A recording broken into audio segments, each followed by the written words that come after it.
धंद्यामध्ये जर दोन भावांची जोडी असेल ना तर ती नेहमी हिट होते. तुम्ही बरीच अशी उदाहरणं बघितलं असेल. झेरोदाचे फाउंडर असतील किंवा आता तुम्ही स्कॅम मूवी पाहिला असेल. हर्षद मेहता पण एवढी मोठी मोठी स्वप्न का बघत होता? कारण मागे सांभाळायला त्याचा भाऊ होता. जेव्हा तो बोलायचा चला आता आपण 500 करोडचा धंदा करायचा, 500 करोडचा तो धंदा ह्याच्यासाठीच करत होता कारण मॅनेज करायला त्याचा भाऊ होता. त्याच्यामुळे जर तुम्ही भाऊभाऊ असाल आणि भाऊभाऊ जर तुम्ही धंदा करत असाल तर एक पुढचा विचार करत राहील आणि एक दुसरा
ती पलीकडली आपली याची का हो?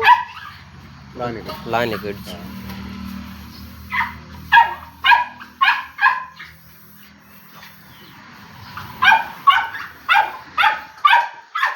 दुधाला पुढच्या बाहेर उतरायचं.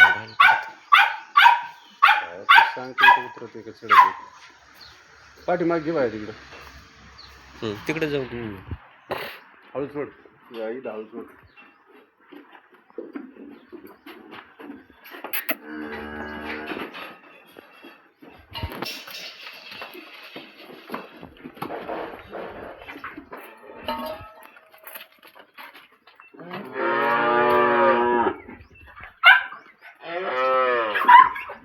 6-7 दिवस बाकी. 4 दात.